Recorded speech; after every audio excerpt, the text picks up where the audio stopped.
Navarra. Amigos de Radio Victoria, ojo con eso, televisión, en esta nuestra alianza hemisférica con Penamérica y con la Escuela de Gobernanza Benjamin Franklin. Como todas las semanas vamos a conversar con Héctor Azócar, director del grupo Horizonte. Y por supuesto, yo tengo que comenzar hoy, Héctor, preguntándote si tú compraste el ticket para el teatro ayer o lo viste desde la barrera. Bueno, lo vi desde fuera de la barrera. En realidad, te digo que eh, se ha venido demostrando cada día que es como la desenvoltura del problema, la conducción se ha teatralizado de una forma categórica. Porque lo que originalmente fue una noticia bomba sobre un desfalco, un robo de 3.000 millones, que ahora resulta que son 20.000 millones, porque era continuado desde 2020, todo el tratamiento indica que es una teatralidad que hemos visto en anteriores regímenes comunistas de Europa Oriental y de otras latitudes. Perdón antes de que Y continúe, Héctor, perdón antes de que continúe. Yo no me conformo con que me estén hablando del caso de PDVSA nada más, porque aquí hay que hablar de Odebrecht, del movimiento Bolívar 2000, bueno, cuántos otros casos que conocemos, ¿no? Y que, bueno, pasaron como que nada. Y entonces aquí nos quieren centrar el tema en un señor de origen árabe, sirio, qué sé yo, y más nadie, ¿no? Y los demás son una comparsa que ponen allí para hacernos ver que están haciendo justicia y no es verdad. bueno, eso ocurre porque generalmente estos sistemas de fuerza con el tiempo tratan de replantearse una nueva figura, una nueva reconfiguración de lo que son. No lo van a lograr porque el caso de Venezuela es demasiado profundo. Este caso demuestra que hay una sistematicidad en el proceso de la descomposición y de la corrupción en Venezuela, de la corrupción esa de todo orden, administrativa, personal, es una costumbre. Entonces, no lo van a lograr. Pero sí hemos observado que hay esa pretendida lavar cara. Venezuela no está, o sea, vamos a analizar el caso de Venezuela, 24 años y 2 meses en el ejercicio del poder de un sistema político. Venezuela no está para lavar cara, porque el problema de Venezuela es demasiado profundo, es de definiciones, es un problema terminal, y así tienen que verlo todos los factores. Eh, Te digo, lograron hasta domesticar a Ciudadanos, a una oposición la domesticaron, porque ese es uno de los objetivos de todo sistema autoritario. Tú bien lo sabes, que en los sistemas autoritarios de Europa del Este, prácticamente la gente que no era del Partido Comunista estaba en el poder, pues, porque a ellos lo que les interesa es el buró político y el comité central, bajo una palabra que se llama control, control de las fuerzas represivas. Lo demás es puro adorno. Y Rómulo Betancourt lo decía, tienes que tener el control. Esa es la palabra. Sí, sí, sí. Lo demás es adorno. Sanciones, eso es adorno. ¿Cuáles sanciones? 1.000 sanciones, 10.000 sanciones es adorno. Y todo, tú bien sabes, como un hombre de experiencia pública, que hay que ir al grano. En materia política y en materia de poder político, siempre hay que ir al grano. Lo demás es adorno. Sí. Así es sencillo. Y con adorno no se va a ningún lado. Porque ¿qué es lo que le interesa a un régimen en estas situaciones? Sobrevivir. Es que, Sobrevivir. fíjate tú que, y tú lo estás acabando de decir, el problema es que los gobiernos saben que su contrapeso verdadero son los medios de comunicación social. En las democracias formales, medianamente se respeta y se consiente, pero es que cuando llega un régimen de esto y sus primeras decisiones son acabar con los medios de comunicación social, ya te está diciendo, yo vengo aquí a hacer lo que me dé la gana, porque no tengo contrapeso. Y la colectividad no va a tener cómo reclamarme ni cómo expresarse sobre las tropelías que yo vaya a cometer. Y eso es lo que buscan.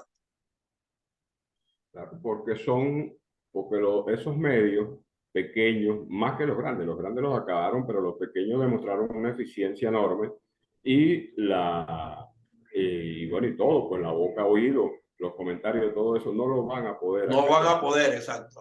porque no tienen una cosa que se llama proyección política en estos momentos en Venezuela, que es lo que te da una palabra que llaman correaje político. No lo tienen para dominar a nadie. Para dominar a los que se dejan dominar y manipular. Pero se le está presentando una situación en Venezuela y es así, pues Venezuela va a buscar su propia desembocadura de una u otra forma. Los venezolanos lo aceptaremos. ¿Por qué? Porque no es cuestión de gusto, sino es cuestión de un objetivo concreto y hacia allá debe caminarse. La situación política en Venezuela, bueno, tú sabes que están los domesticados y están los que medio tienen independencia y van surgiendo situaciones nuevas. Ellos no tienen respuesta, es decir, la capacidad de respuesta la han perdido. La han perdido porque en política, la política se basa en un principio de golpear y contragolpear de inmediato, golpe por golpe. Entonces yo quiero que a mí me digan, a pesar de que te digo, ya los medios nos fijan la agenda, desde el punto de vista de la teoría de la comunicación política, ya los medios nos fijan la agenda. En los gobiernos autoritarios, la agenda la fija el gobierno autoritario. Pero aún fijando la agenda del gobierno autoritario, no tiene cómo sostener sus propios puntos de vista en los capítulos, en los 40, 50, 60 capítulos que conforman la política diaria de un país. Y los que se dicen dirigentes de oposición tienen que leer, tienen que entender que se necesita dar respuesta. Tienen que hacer lo que llamaba Churchill, gabinete de sombra. ¿Hay gabinete de sombra aquí en Venezuela? No, no hay. No, no tenemos. No hay, no hay. Aquí no hay ni siquiera un experto que te hable de macroeconomía, No, ni de ningún tema. no hay. Entonces, los hay, pero los desarticularon, porque la democracia que había... No, en forma privada sí, pero me refiero en las organizaciones políticas. No tienen Exacto. núcleos ni buró de trabajo sobre las distintas áreas y aspectos de la vida nacional. Ninguno. Porque acabaron con eso hace 20 años, con la práctica esa O sea, cupular de que son al fin y al cabo, sí, partidos unipersonales. Soy yo el liderazgo y yo solamente hablo y más nadie tiene ni voz ni bueno, voto. Venezuela se ha transformado en eso, pues no hay democracia interna en los partidos, pero ese no es el problema, porque ya la gente lo aceptó y la ciudadanía está por su cuenta, trabajando, y está trabajando en apoyo unos con otros, y van a lograr el objetivo, por una sencilla razón, José Antonio, porque perdieron el miedo, han perdido el miedo. Y ha sido exacerbado con los hechos escandalosos que se ven, porque yo no voy a hablar del escándalo, no voy a hablar de ningún escándalo, pero la forma como han manipulado el escándalo es una bofetada a la gente y la gente lo sabe. La gente lo sabe y la gente responderá en su momento con el voto. Eh, que por supuesto, antes decían que sí, esto es con el voto. Bueno, con el voto mientras tienen manipulado un organismo que controla el voto y controla todo, pero llegará el momento en que eso se rompa. Y ahí es donde está el detalle. Yo te decía en días pasados que yo quería saber cuál es el poder que va a salir a oponerse y a enfrentar a una colectividad una vez que hayan votado allí 7, 8 millones de personas en una elección primaria. Yo quiero saber, pues, que me diga cualquiera que va a hacer esto y esto, porque se va a desarrollar otro tipo de política, una política activa en la búsqueda de los derechos específicos para participar en un proceso electoral. Activa en la calle, no una política pasiva, donde viene alguien con un cronograma. Aquí está el cronograma. Entonces, hay una serie de cosas que son fraudulentas en este país. Sí. Entonces, es necesario y hacia allá tiene que dirigirse el enfoque colectivo en la búsqueda de los objetivos finales, que es retornar la democracia en Venezuela. Fíjate tú lo que acaba de pasar allí con la situación esta de Monómero. Sí. Resulta que nadie vio, ni siquiera los llamados líderes, que Monómero es una empresa petroquímica de primer orden, que es una marca, que tiene un estándar de internacionalización de primer orden, a nivel de primer mundo, y que es más, no es una empresa que le convenga vender a Venezuela, porque forma parte del desarrollo estratégico de la industria petroquímica mundial desde el Exacto. punto de vista de Venezuela. Entonces le aparecieron con una cómica de que querían comprarla por $300 millones. ¿Para qué? Si malbarataste 3.000, si malbarataste 10.000, lo que entre será destruido inmediatamente. Sí, No así durará es. 6 meses. Sí. Entonces no es cuestión de dinero, no es cuestión de dinero. Y eso queda demostrado porque en el ámbito internacional se iba a demostrar que la miseria en Venezuela era cuestión de dinero. No, Venezuela sí tienen más de $500.000 millones en el exterior, procedentes de los años 80. Ujú. Acuérdate que en los 80 Luis Raúl Matos Azocar, ministro de Planificación, en aquel tiempo hablaba de que tenían $120.000 millones los venezolanos en el exterior. Sí. Bueno, eso ahora subió a $500.000 millones, un poco más. Y te digo que no es un problema de dinero, no es un problema de gerencia, es un problema sencillamente de que se tiene una política premeditada de empobrecer a esta población para que se arrastren por una botella de agua y por una bolsa de comida. Así Hay que es. enfrentar eso, hay que enfrentar eso. Ahí está el caso, y lo comentaba ayer, el caso de los 39 fallecidos en el incendio en México. Decía Sí. yo que la izquierda mundial es tan mafiosa y tan alcahuete que la reseña de la televisión, de radio y televisión española fue la siguiente.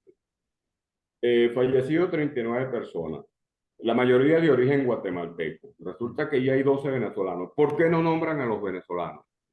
Porque al nombrar a los venezolanos hay un cuestionamiento inmediato sobre la gestión de este gobierno en el problema causante de la inmigración en Venezuela. Sí. Así es. Porque un país que estaba próspero, no hay derecho que sus ciudadanos que nunca habían emigrado para ningún lado estén en el orden ya de los 7,5 millones, 8 millones de venezolanos fuera. Entonces, como ellos quieren cuidar esa parte, lo que indica que tienen un desprecio absoluto por la nacionalidad guatemalteca o de cualquier país centroamericano, como tú bien lo sabes, ¿eso es Sí, así? eso es Ah, no así. pasa nada. Tú dices que mataron a 200 hondureños y a 300 guatemaltecos, ya bueno, eso no tiene importancia.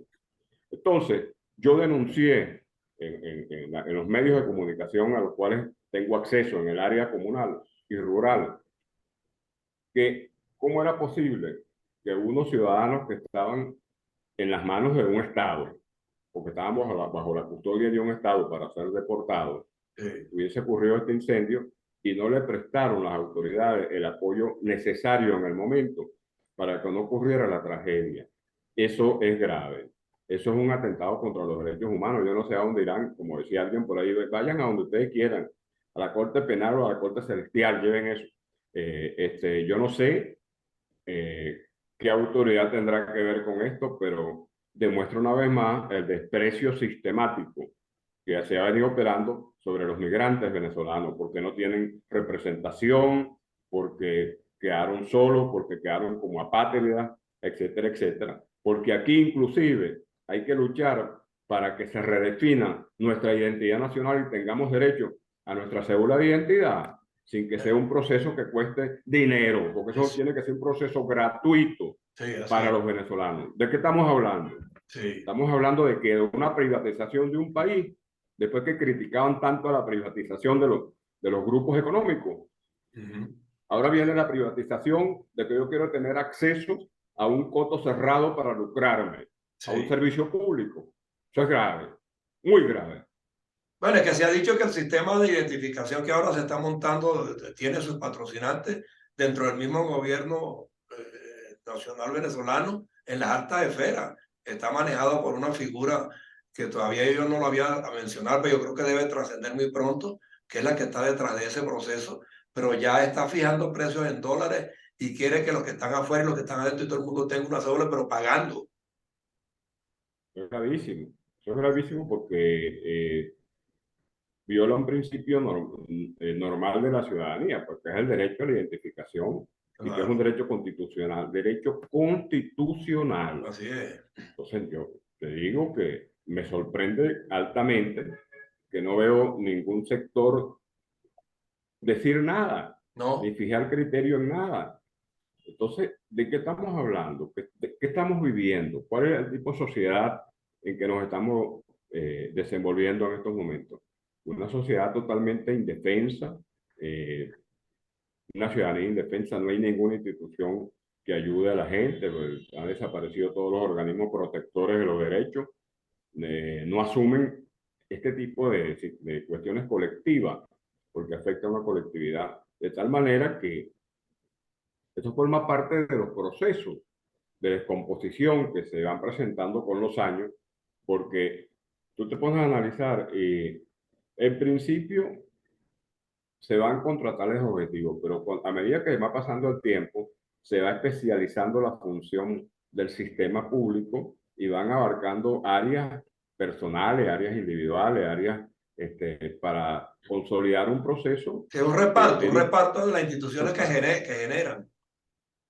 sí, entonces eso no puede ser. Eso hay que enfrentarlo, eso hay que dilucidarlo, hay que alertar a la ciudadanía. La ciudadanía no está tan boba como antes.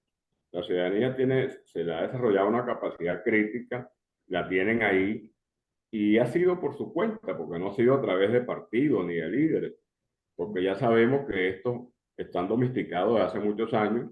Lo que pasa es que las personas no se habían dado cuenta del grado de sometimiento, porque es un sometimiento sutil, donde el tipo tira cuatro piedras, pero cuatro piedras aquí, cuatro piedras al aire, entonces no son dirigidas a nada, no dirigidas a lo que llaman una verborrea, una guerra verbal y más nada. De tal manera que habrá que seguir luchando, seguir alimentando a la ciudadanía, al pueblo venezolano, porque ya no se trata de ese concepto de ciudadanía de clase media que se lo quisieron apoderar ciertos grupitos de la élite de este país, sino que se trata de un concepto de la población en general y del pueblo en particular, Sí, el pueblo ese entonces, que está en... sabe una cosa que me produce preocupación y es la sordidez con que, por ejemplo, un Jorge Rodríguez, para tratar de disfrazar el hecho que se acaba de poner de manifiesto en PDVSA y todo lo demás, entonces se va atrás y dice, bueno, cuando el Banco de los Trabajadores, que los ADECO, no sé qué, oye, por favor, mi hermano, ¿por qué no mencionas también la conducta que tuvo tu padre en esa época, delincuencial? Entonces, Sí. es buscar con pinzas, reflotar a como de lugar y poner de manifiesto que ellos no son corruptos sino los demás. Llamó mucho la atención que en esa intervención primera, la gente se alarmó porque se atacaba a Lucinchi, a Carlos Andrés Pérez, a Sí. Betacura, a todos los factores. Llamó mucho la atención porque son situaciones ya sustanciadas en el Claro. pasado, Y donde juzgadas, realmente, y juzgadas. y lo que había no era la corrupción de ellos, sino la corrupción de algunos sectores Exacto. pero cuando estamos hablando de las situaciones del año 2000 para acá, del 99 para acá, son situaciones sumamente graves, son macro situaciones. No fue correcto o no fue juicioso que se hiciera eso. Porque, ¿qué indica si se hace eso? En primer lugar, claro, una actitud defensiva. Es una actitud defensiva. Sí, Yo sí. voy a atacar para que no se hable de esto. Ah, pues entonces tú tienes interés de que no se hable de esto porque es muy grande la caída. Rebasan todas las expectativas. Eso Por es. eso yo comencé hablándote del caso de Brecht, del caso de Movimiento Bolívar 2000, que Bueno, cuando... Odebrecht es una bagatela. Bueno, Odebrecht en bueno, realidad no tiene es una... X, pero, el caso de Venezuela 2000, sí, el por caso ejemplo, y tantos otros que ha habido. tantos que ha habido. Bueno, ¿qué te digo yo? Que en Venezuela se perdió la magnitud de las cosas, porque cuando hablamos de 1.000 millones de dólares, estamos hablando de, con 1.000 millones de dólares, tú gobiernas un país de Centroamérica. Y la compra grosera, Por chicos, ejemplo. la compra grosera de armamentos, de misiles y no sé cuántas cosas en Venezuela, ¿con qué fin? Eso es malversación también.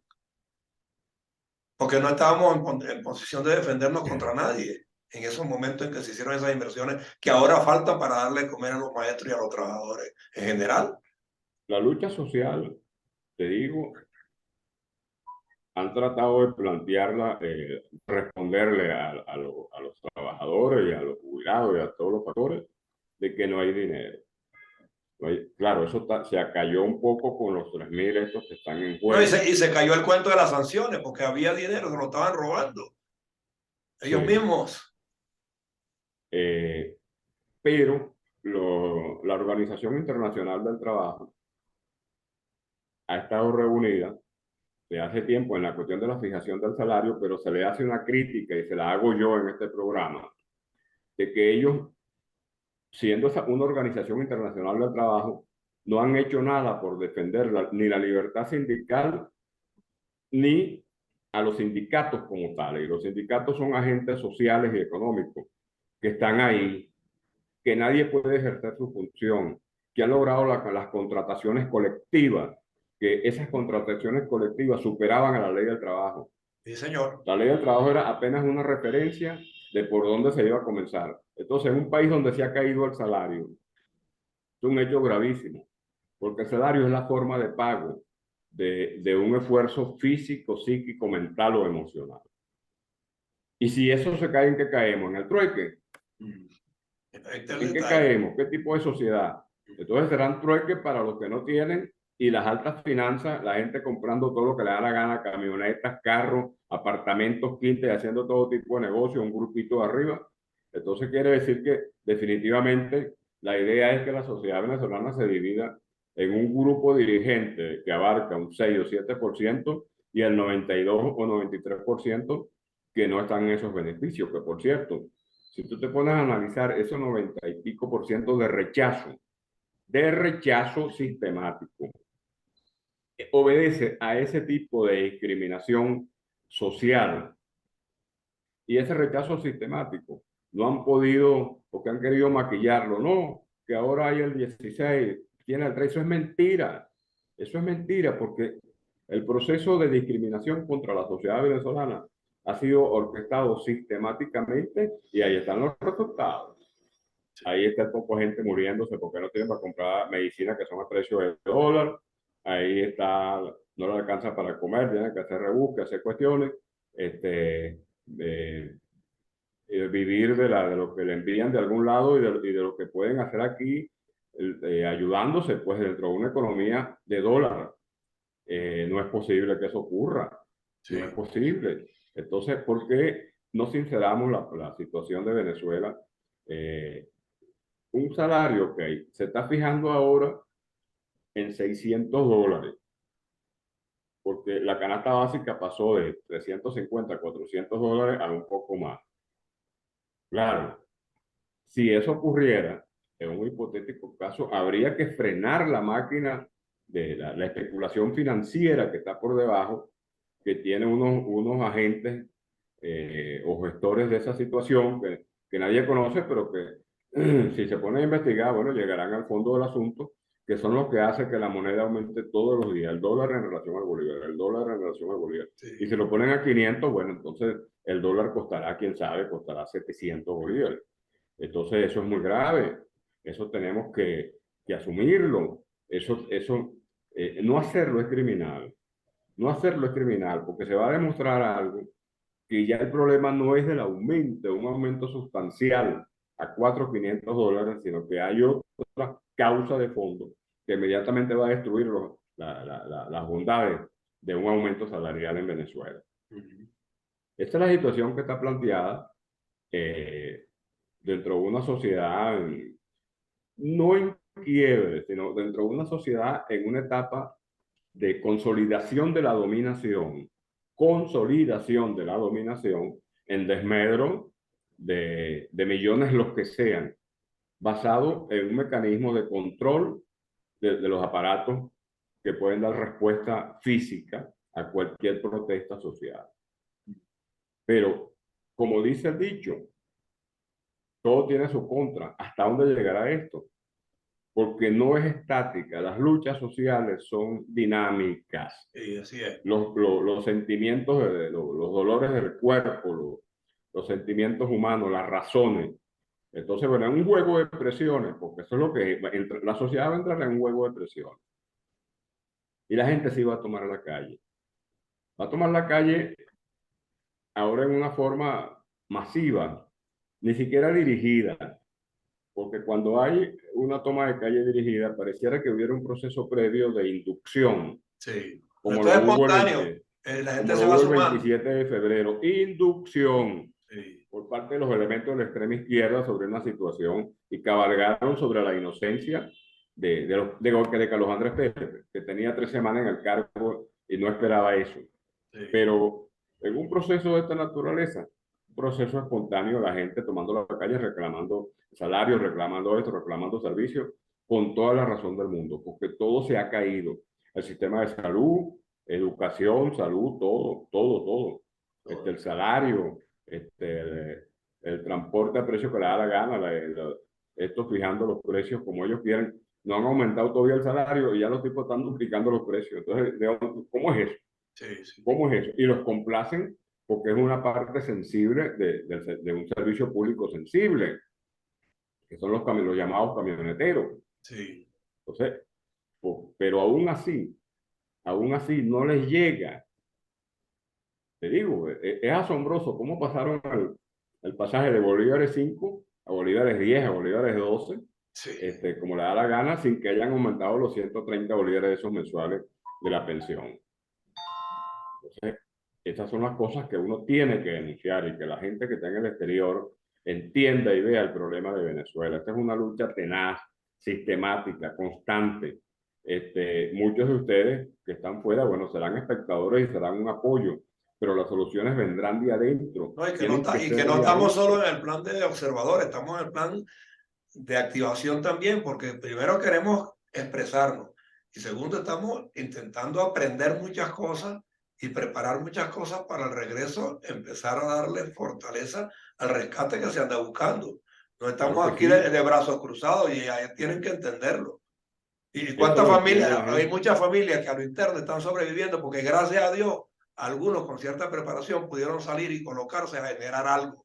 Es más, sin preparación. Yo conozco gente que está en el exterior, que está prácticamente en la miseria ya y mandan para acá cualquier cosa. Mandan Sí, siquiera $60, sí, señor, $80 porque conozco los casos. por eso. Y te puedo decir que sí, que la gente que está en el exterior tiene que organizarse allá y luchar duro, porque somos un solo sentimiento. No Sí, podemos caer en la estrategia de todo régimen comunista, que es la división sistemática.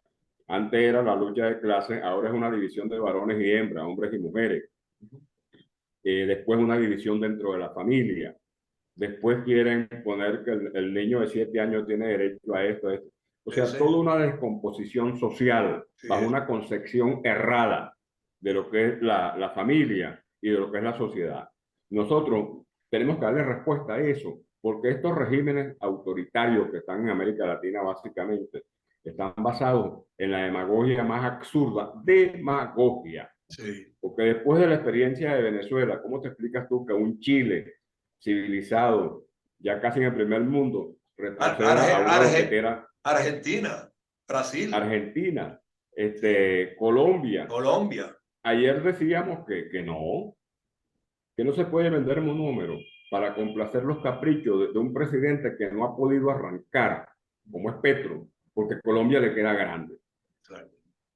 Colombia le queda grande a todo ese No, equipo. Nunca tuvieron lo que una pasa es que tú concepción. sabes que yo estoy hablando con una economista y me dijeron, mira, el problema que tiene monómeros hoy día que afecta a Colombia es que Venezuela forma parte de las acciones y no le dan crédito porque el respaldo tendría que venir en un 50% de parte de Venezuela y Venezuela no tiene respaldo para los créditos que monómeros necesita para arrancar. Entonces Venezuela es un estorbo para ellos en este momento como socio. ¿Comprende? Por eso no Claro, quisieran tener toda la empresa para ellos poder agenciar las gestiones financieras. pero no lo van a poder tener, porque también No, hay no, otra no, claro, cara, no, pero me refiero que esa es la estrategia que están manejando. claro, también hay otra cara de la moneda, y es que Venezuela, los venezolanos no sabían qué era monómero. Monómero es, como dijimos al principio, una pieza clave para el desarrollo de Venezuela, Exacto. porque Venezuela no va a estar eternamente sometida a este tipo de sistemas. No, pero Cambiará, lo que tenga sorprende, seguridad. sí, lo que sorprende es que hace 6, 4 meses, cuando llegó Petro al gobierno, se vanagloriaron de que la habían rescatado para Venezuela y el mismo Tellechea que tienen hoy como el genio de PDVSA, o sea, había rescatado monómeros y no sé cuánto, y entonces ahora la quieren vender. Entonces, No, en realidad, este es lo contradictorio, pues. sí, Y hay muchas cosas. y pone de bulto las incompetencias de ambos, tanto de Petro como del gobierno nuestro, que ya Y a la viene. todo eso necesita una alternativa, un gabinete de sombra que diga técnicamente en cada situación, no es en Exacto. una, No, no es en cada una. situación la posición de Venezuela tiene que ser esto y esto y esto, pero hay que hablar, para eso Dios nos dio la posibilidad, la lengua, la posibilidad articular de aprender los idiomas. Hay que hablar, entonces nadie quiere hablar, Nadie quiere hablar. sino de un chisme sistemático, de unas elecciones, de unos políticos, unos con otros. Por eso es que genera, no es así, genera una especie de confusión. Confusión, amigos de América, no hay, eso, no hay. No, Hay una la posición. confusión la crean ellos para confundir justamente. Claro, la crean ellos para confundir. No hay. La gente está clara en lo que tiene que hacer. Hay un enemigo. Y lo importante en política, José Antonio, es identificar al Al enemigo. enemigo, exactamente. Así es sencillo. Y lo tenemos identificado y yo creo que está claro y esto que tú dices va a ir representando gradualmente la toma de conciencia de la gente en la calle y esa es la que tendrá que empujar porque no hay líderes que lo hagan. No hay líderes que lo hagan. Bueno, de todos modos, mira, Héctor Azócar, nos quedan 2 minutos para despedir. Yo te agradezco que hayas estado con nosotros en Radio Victoria o con eso Televisión. Yo tengo ahora también otros mitines más en temas económicos con la gente de Benamérica. Ya tuve uno desde el punto de vista académico con Genaro Mosquera temprano. O sea, aquí estamos pues en el propósito de tocar todas las áreas, de clarificar los puntos, de poner en perspectiva lo que Venezuela debe alcanzar. Y bueno, y tendremos de aquí en adelante pues en todo momento la posibilidad de conjugar otros programas en los que podamos poner de manifiesto todas estas cosas que nos están preocupando. Así que te agradezco mucho el tiempo de hoy y la próxima semana volvemos a hablar, salvo que antes ocurran eventos pues que nos obliguen a tomar la señal nuevamente y llamarte de la noche a la mañana. ¿Ok? Cómodo, muchas gracias, José Antonio Lares. Muchas gracias a tu programa y muchas gracias a la comunidad de oyentes de toda la América Latina. No olvidemos que somos un solo punto. América es una sola y existe en nación. Eso está en el Así, himno nacional de Venezuela. así es, así es. Gracias. Cómo no, gracias, pues. Hasta Gracias. luego.